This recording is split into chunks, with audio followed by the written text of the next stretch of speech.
여러분 안녕하십니까? 채널 K 뉴스입니다.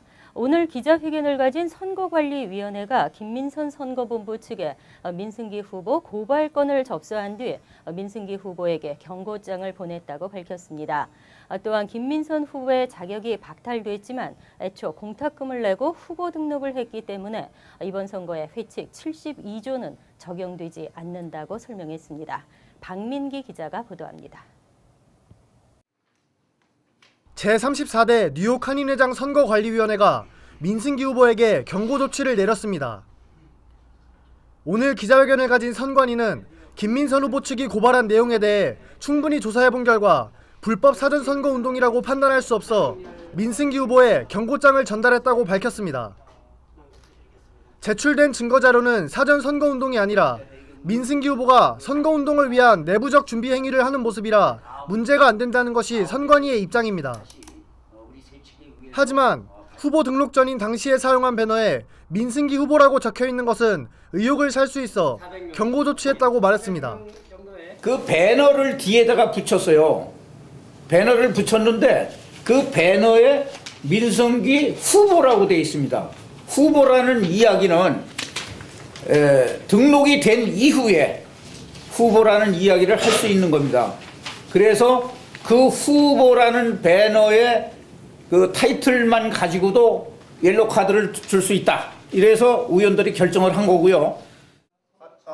또한 김민선 후보의 자격 박탈 이후 단일 후보를 위한 회칙이 적용돼야 하는 것 아니냐는 김민선 후보 선대위 측의 주장엔 현재는 후보가 한 명이지만 김민선 후보가 공탁금을 내고 기호 추첨까지 한 것은 명백한 사실이라며 이번 선거의 회칙 72조는 적용되지 않는다고 강조했습니다. 72조는 전혀 거기하고 관계가 없습니다. 72조의 그 단일 후보, 완전히 한 사람이 등록을 하였을 때에 해당되는 항목이고 이번 경우에는 복수 등록을 했습니다. 결국 한 명이 탈락이 되다 보니까 한 사람 민승기 후보만 남았는데 그런 경우에 회칙이라든가 세칙은 전혀 없습니다. 한편 선관위 관계자들은 어제 있었던 역대 회장단 협의회의 방문이 선관위 측의 사전 허락 없이 행해진 무단 침입이라고 주장했습니다. 뿐만 아니라 선관위는 규정에 의해 선출된 독립기관이라고 강조한 이승열 위원장은 역대 회장단 협의회 등의 단체들이 선관위의 업무에 간섭하는 것은 월권 행위라며 같은 사태가 반복될 경우 강력 대응하겠다는 입장을 피력했습니다. 이 선관위원회는 독립기관입니다. 누가 현 회장이나 전직 회장이나 누구도 후보나 누구도 여기 저희들에 대해서 이래라 저래라 이렇게 한다 저렇게 한다 할 수가 없습니다. 누구든지 저희들의 일에 대해서 제재를 한다든가 관여를 할 때는 강력하게 대처할 것을 다시 한번 확인드리겠습니다. 선관위는 오는 화요일 오후 2시에 예정대로 후보자 연설회를 개최합니다. 당초 선관위 퀸즈 사무실에서 개최 예정이었던 연설회는 장소를 맨해튼 뉴욕 한인회관으로 변경한다고 밝혔습니다. 채널 K 뉴스 박민기입니다. 선관위의 선거 강행에 맞서 역대 회장단도 별도의 선거 일정을 준비하고 있습니다. 선거관리 운영 규정에 서로 다른 해석이 나온 결과인데요. 양측의 입장차가 너무 커서 이대로 가면 2명의 한인 회장이 나올 수도 있습니다. 금홍기 기자입니다. 어제 기자회견을 통해 제34대 뉴욕 한인회장 선거 관련 모든 절차를 직접 관장하겠다고 밝힌 역대 회장단 협의회. 오늘 인수 작업을 위해 선관위 사무실을 방문했지만 같은 시간 다른 장소에서 기자회견을 진행하던 선관위원들을 만날 수 없었습니다. 역대 회장단 협의회는 그동안 운영 규정 72조에 의해 단독 후보로 업무를 진행하던 선관위가 돌연 이번 선거는 72조 적용이 안 된다고 주장하는 것은 이해할 수 없다는 입장입니다. 72조의 기준에서 이미 선거 업무를 보고 있었던 것이고 지금에 와서 갑자기 전직 규장이 그런 얘기를 하니까 뭐 그게 아니다. 이건 말이 안 되는 것 같고요. 역대 회장단 협의회 간사를 맡고 있는 이경로 전 회장은 정해진 운영 규정에 따라 선관위와는 별도로 선거를 준비하겠다고 밝혔습니다. 최대한 가까운 시일 내에 전직 회장단이 다시 모여서 앞으로 선거 일정에 대해서 논의를 하고 그대로 집행해 나갈 것입니다. 사상 초유의 후보자 박탈 사태에 이어 2개의 선관위가 구성되고 이대로 가면 2명의 뉴욕 한인 회장이 탄생할 수도 있습니다. 채널K 뉴스 금원기입니다. 당국이 소득세 신고 정보와 오바마 케어 가입 시 소득을 확인하고 있습니다. 소득이 일치하지 않는 경우, 소득 변동을 보고하지 않은 경우 오바마 케어의 정부 보조금 환수 통보를 받고 있습니다. 오바마 케어 플랜에 가입한 한인 납세자들 가운데 올해 세금 보고를 하는 과정에서 신고 소득의 불일치로 정부 보조금의 환수를 요구받는 경우가 잇따르고 있는 것으로 나타났습니다. 실제로 연방정부는 지난 5월과 9월 IRS 납세자 정보를 열람해 오바마 케어 플랜 가입자의 소득 정보를 확인했습니다. 소득 정보와 올해 세금 보고 내역이 일치하지 않을 경우 차액만큼 즉각 보조금을 거둬들이고 있다는 게 회계업자들의 설명입니다. 당국은 특히 사실과 다른 소득 정보로 건강보험 보조금 혜택을 받아온 가입자에게는 이미 지급해온 보조금에 이자까지 더해 환수한다는 방침까지 세웠습니다. 한인 회계사들은 오바마 케어 플랜 가입 시 최근 연도의 세금 보고서를 기초로 내년도 소득에 근접한 액수를 추산해 연소득으로 기입해야 한다고 설명했습니다. 또 건강보험 가입 후에도 연소득이나 이직, 결혼과 이혼 등 개인정보의 변동사항은 반드시 30일 이내에 신고해야 추후 불이익을 줄일 수 있다고 조언했습니다. 뉴욕주 하원이 어제 드림 법안을 통과시켰습니다. 하지만 매년 상원에서 좌절된 바 있어 안심할 수만은 없는데요. 법안이 상원에서도 통과하면 약 8,000명의 불체 학생이 주정부 학비 지원을 받을 수 있게 됩니다. 민주당이 장악하고 있는 주 하원은 이날 앤드류 쿠오모 주지사의 주 드림 법안과는 별도로 드림 법안을 전체 표결에 붙여 가결했습니다. 하원을 통과한 법안은 상원에 전달됐지만 매년 하원을 통과하고도 공화당이 주도하는 상원에서 좌절된 바 있습니다. 쿠오모 주지사는 이를 의식해 행정 예산안에 드림 법안을 포함시키고 공화당이 찬성하고 있는 교육기금 기부자에 대한 세액공제 혜택과 연계시킨 바 있습니다. 하지만 민주당은 주로 부자들인 기부자에 대한 세액공제 확대에 반대하며 독립적인 드림 법안을 하원에 상정하고 통과시켰습니다. 칼 헤이스티 주 하원 의장은 두 사안을 함께 묶는 것은 주지사의 선택이지만 우리는 드림 법안이 그 자체로 상원을 통과할 수 있기를 바란다고 밝혔습니다. 법안이 상원을 통과할 경우에는 연간 2천만 달러의 주정부 예산이 추가 투입되고 약 8,000명의 불체 학생들이 혜택을 볼 것으로 추산되고 있습니다.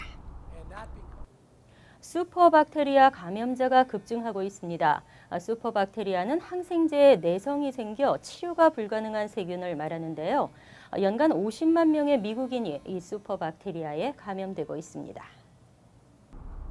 연방질병통제예방센터는 대표적 슈퍼박테리아인 클로스트리디움 디피실리균에 감염되는 미국 국민이 연간 50만 명에 이른다고 밝혔습니다. 이 가운데 2만 9천 명은 감염 진단 30일 내에 사망했고 1만 5천 명은 직접 사인으로 분석됐습니다.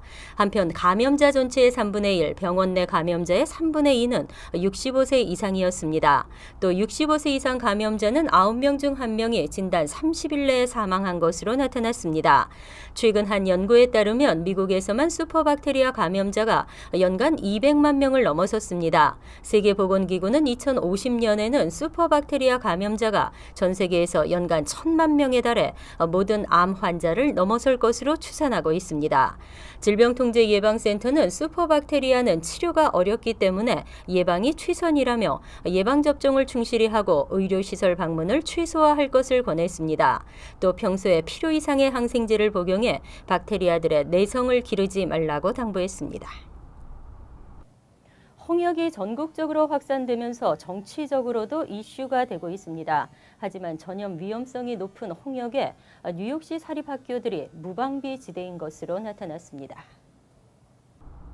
현재 뉴욕시 공립학교들은 학생들의 홍역 백신 접종을 의무화하고 있습니다. 하지만 사립학교들은 홍역 백신 접종을 의무화하지 않아 감염 우려가 커지고 있습니다.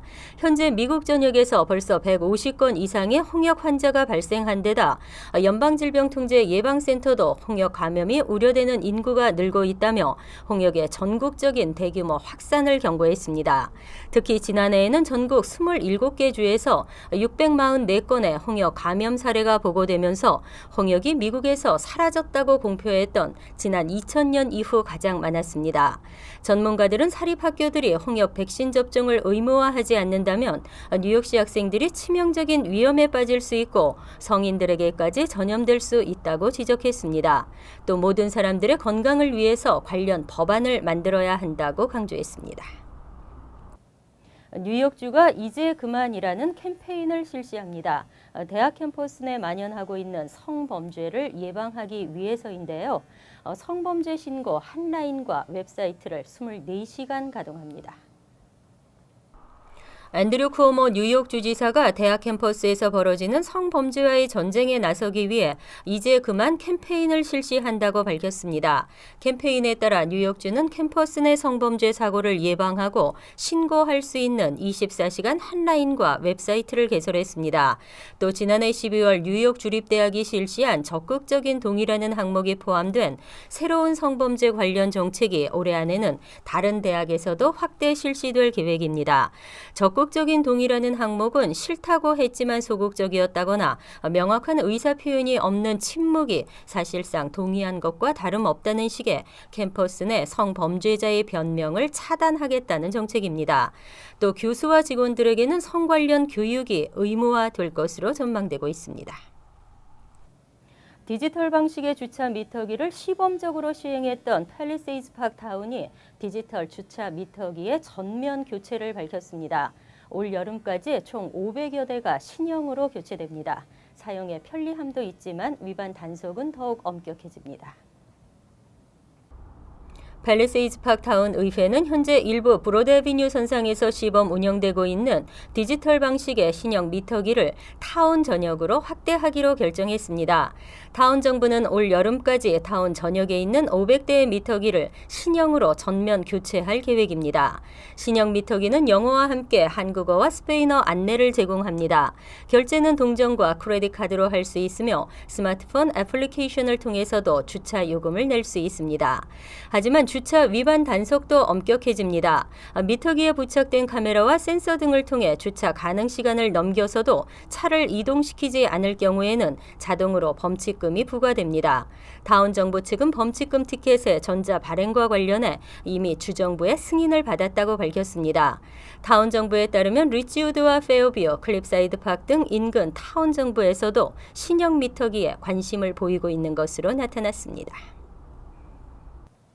항상 여러분과 함께하는 채널 K 뉴스 여기서 마칩니다. 편안한 주말 되시기 바랍니다.